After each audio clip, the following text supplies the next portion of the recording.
कांग्रेस की महंगाई हटाओ महारैली को लेकर विधानसभा में उपनेता प्रतिपक्ष राजेंद्र राठौड़ ने प्रेस वार्ता कर महारैली को सियासी नौटंकी करार दिया।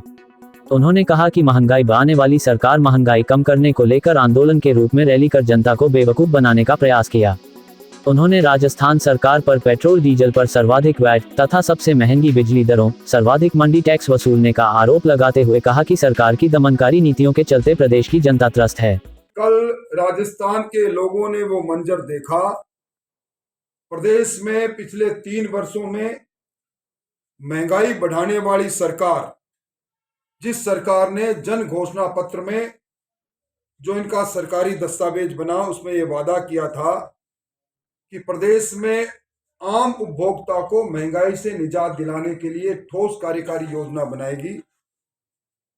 एक भी योजना अब तक इन्होंने बनाई नहीं और महंगाई बढ़ाने वाली सरकार ने महंगाई कम करने के लिए एक आंदोलन के रूप में कल एक रैली का आयोजन किया।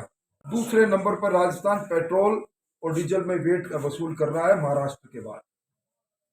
राजस्थान में सर्वाधिक महंगी बिजली है, 8.31 रुपए 100 यूनिट की बिजली से अधिक उपभोग करने वाले उपभोक्ता से। राजस्थान में सर्वाधिक मंडी टैक्स है 1.6%, मंडी टैक्स प्लस 1% उस पर सेस। कांग्रेस नेता राहुल गांधी द्वारा दिए गए हिंदू और हिंदुत्व के बयान को लेकर राजेंद्र राठौड़ ने कहा कि राहुल गांधी अपराध बोध से ग्रसित है। शायद इसलिए ही वे बार बार खुद को हिंदू साबित करने के प्रयास कर रहे हैं।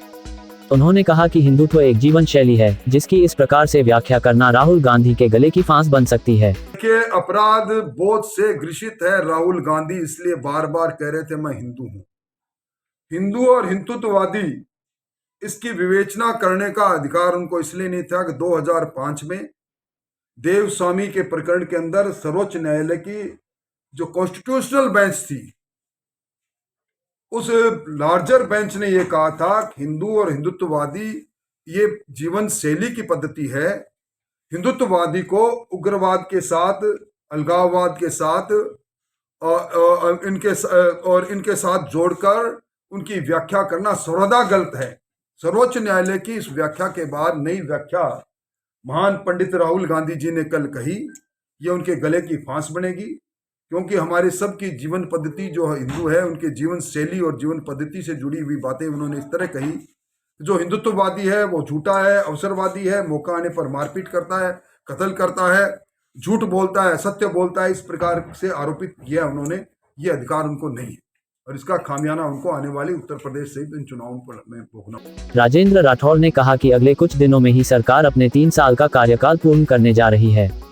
सरकार भले इसका जश्न पूरे प्रदेश में मनाने की तैयारी कर रही है, लेकिन ये दुर्भाग्यपूर्ण है और जिले की जनता के साथ अन्याय है।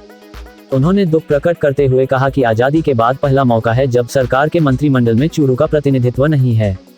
शायद सरकार के मुखिया को एक भी व्यक्ति इस काबिल नहीं लगा होगा कि वे उसे अपने मंत्रिमंडल में शामिल कर सके। 3-4 दिन बाद ये सरकार अपनी तीसरी वर्षगांठ मनाने जा रही है। इन 3 वर्षों में इस चूरू जिले के अंदर सरकार को बताने के लिए एक भी ऐसा काम नहीं है जिसको रेखांकित सरकार के नुमाइंदे जनता के बीच में कर सके। आजादी के बाद पहला मौका है जब मंत्रिमंडल में चूरू का प्रतिनिधित्व नहीं है। एक भी व्यक्ति को सरकार के मुखिया ने इस योग्य नहीं समझा कि वो अपने मंत्रिमंडल में शामिल करे, सिवाय पुराने पिछली सरकार के कार्यों के उद्घाटन के अलावा सरकार के पास एक ऐसा प्रोजेक्ट नहीं है। पिछली सरकार में 2018-19 के अंदर जो महिला कॉलेज का शिलान्यास मैंने किया था, उसका उद्घाटन 17 तारीख को मुख्यमंत्री जी वर्चुअली कर रहे हैं।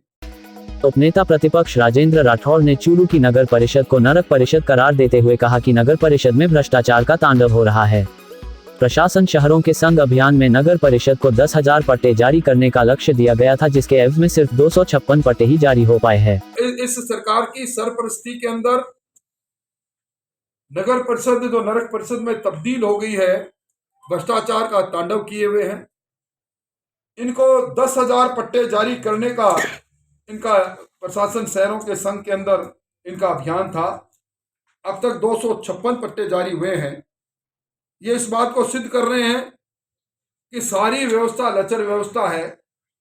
एक माफिया पैदा हो गया। रोज मोटर जलाते हैं और रोज मोटर बांधने के नाम पर कमीशन खोरी हो रही है। बड़ी संख्या में हेरिटेज पुरानी हवेलियों के सौदे हो रहे हैं सत्ता में बैठे लोगों की सरपरस्ती में। राजेंद्र राठौड़ ने चूरू की कांग्रेस पार्टी को बाप बेटे की पार्टी बताते हुए कहा कि जनता ने उन्हें नकारा जरूर है, लेकिन शहर ने उन्हें बीजेपी से अधिक मत दिए हैं, तो उनका दायित्व बनता है कि वे नगर परिषद की लापरवाहियों के चलते नागरिकों को हो रही समस्याओं का समाधान करवाएं। कहते हैं बाप बेटे की पार्टी है यहाँ कांग्रेस पार्टी। यहाँ कोई कांग्रेस का संगठन नहीं, एक परिवार में पार्टी, क्योंकि परिवारवाद के साथ कांग्रेस का पुराना संबंध है।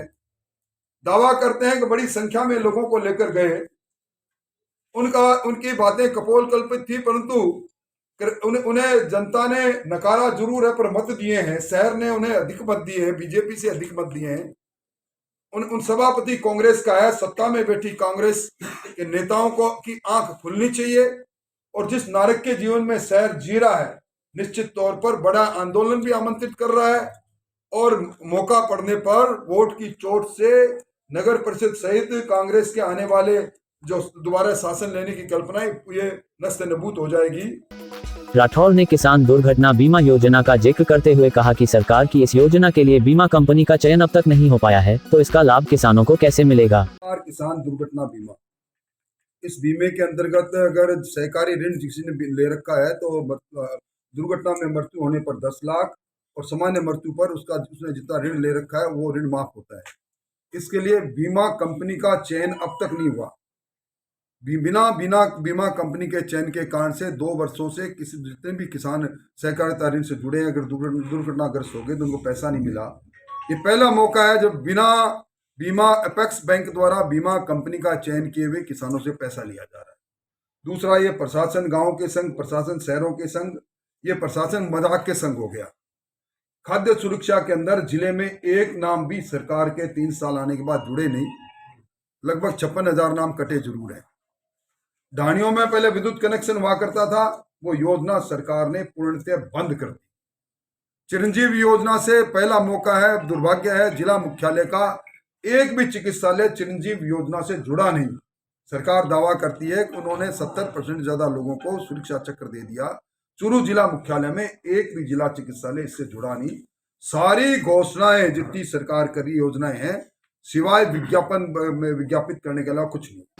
उन्होंने कहा कि केंद्र सरकार की योजना के तहत एक छात्रावास का निर्माण होना था, जिसके लिए जमीन आवंटन तक नहीं हो पाया, जबकि नर्सिंग कॉलेज के लिए आवंटित हुई जमीन को भी निरस्त कर दिया गया। इस जिले के अंदर कांग्रेस को केंद्र सरकार की योजना से एक छात्रावास का निर्माण होना था, जिसकी स्वीकृति केंद्र सरकार के मंत्री महोदय ने की।